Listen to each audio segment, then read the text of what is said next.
You stop watching trash videos and start learning about finance. Think about the last 30 minutes you spent on your phone. What were you watching? Be honest, not with me, with yourself. Was it something that made you smarter? Something that moved your life forward? Something that an hour from now you will still be thinking about? Or was it just content, one video after another? Funny, meaningless, forgotten before it even finished. And here is the part that should bother you. That was not an accident. Every second of that experience was engineered, designed by some of the most sophisticated algorithms on the planet, powered by billions of dollars in research, built with one single purpose: to keep you there.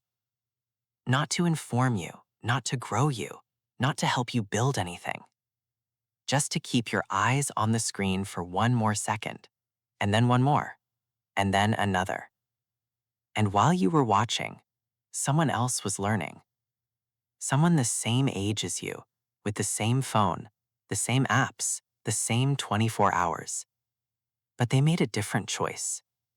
And today, I want to show you exactly what happens to your life when you make that choice too. Section 1. What you are actually losing. Let me ask you something that might be uncomfortable. How many hours a day do you spend on short-form video content? Studies in the US show the average person spends between 2 and 4 hours a day on entertainment-based social media. Mostly passive, mostly forgettable. Let us use the conservative number, 2 hours a day. That is 14 hours a week. That is 60 hours a month. That is 730 hours a year. 730 hours. Do you understand what 730 hours is? That is enough time to become conversationally fluent in a new language. That is enough time to read over 80 books. That is enough time to go from zero financial knowledge to understanding investing, taxes, compound interest, debt management, credit scores, and retirement planning completely. 730 hours. And most of us spend it watching content we cannot even remember the next morning. I am not here to make you feel guilty. Guilt does nothing. I am here to show you what is possible when that same time gets redirected. Not all of it, not even most of it. Just 1 hour a day. 1 hour where instead of opening the algorithm, you open something that teaches you how money actually works. What happens to your life over the next 5 years if you do that? Let me show you. Picture this. You are scrolling, the usual loop, video after video. Your brain is technically awake, but nothing is registering. You have been doing this for 40 minutes and you cannot name a single thing you watched.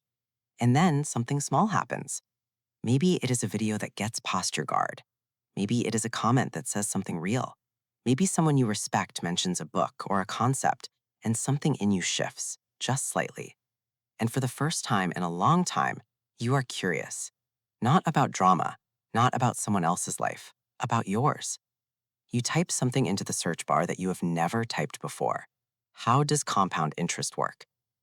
And you watch a 5-minute video that explains it simply, and something clicks. Not dramatically, not in a way you can explain to someone else yet, but inside, something connects that was not connected before. You think about your own savings account, the one that has been sitting there doing almost nothing. You think about the money you spent last month, the subscriptions, the impulse purchases, the nights out where you spent more than you planned. And you think, what if that money had been working instead of spending? That is the moment. That is the crack in the wall. And if you let it open instead of closing it back up, everything that comes after is different. Here's what most people do not realize about financial education. It compounds just like money does. The first thing you learn feels small: how interest works, what a budget actually is, why your credit score matters. None of it feels life-changing on its own. But then you learn the second thing, and the third, and something strange starts happening. The things you already know start connecting to the new things you are learning. And suddenly you are not just collecting information, you are building a framework, a way of thinking about money that you carry everywhere. You walk into a store, and instead of buying impulsively, You pause for 3 seconds and ask, is this an asset or a liability? You look at your paycheck, and instead of wondering where it went, you actually know because you built a system. You have a conversation about a job offer, and instead of just looking at the salary, you are thinking about equity, benefits, retirement matching, growth trajectory. This is what financial literacy does to your brain. It does not just teach you facts, it changes how you process the world. And here is the timeline.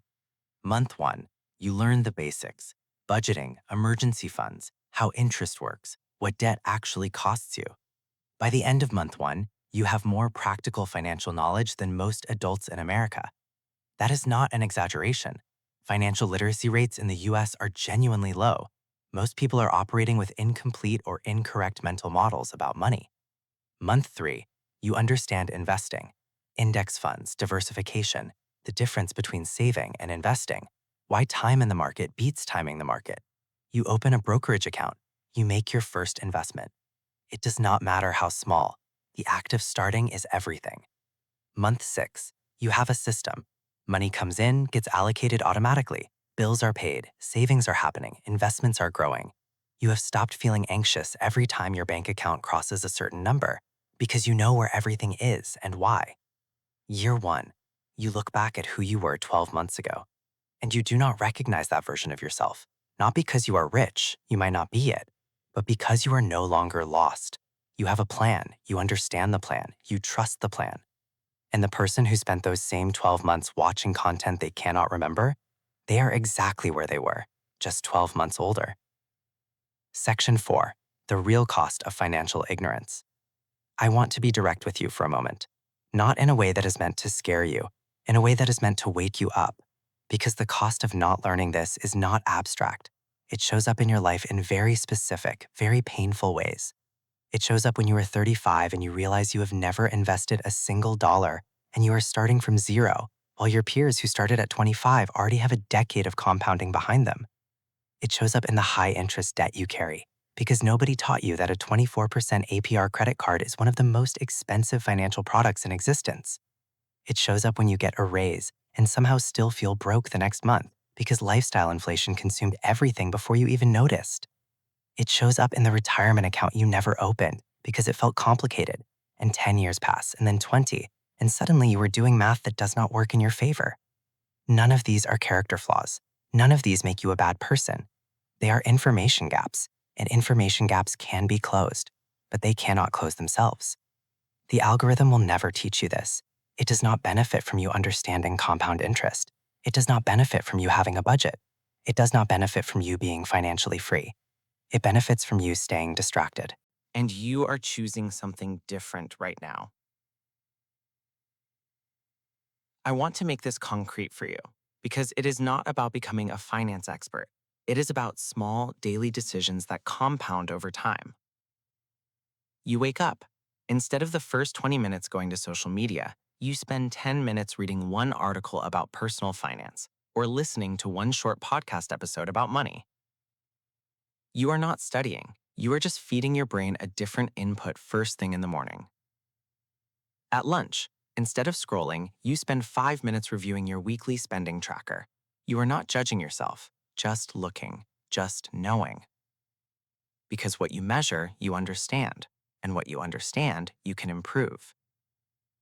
One evening a week, instead of 2 episodes of something you will forget, you watch one 20-minute video that teaches you something real: how to negotiate a salary, how tax brackets actually work, how to read a brokerage statement. None of this is painful. None of this requires a finance degree. But 6 months from now, the person who did this consistently knows things that the average American adult does not.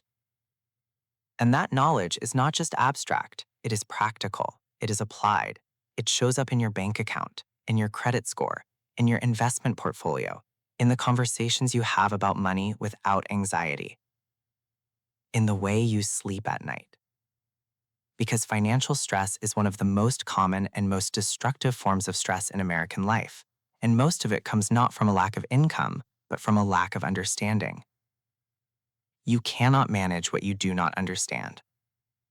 But once you understand it, the stress does not just decrease, For many people, it almost disappears entirely.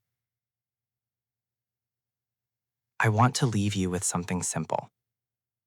There are two versions of you that exist right now.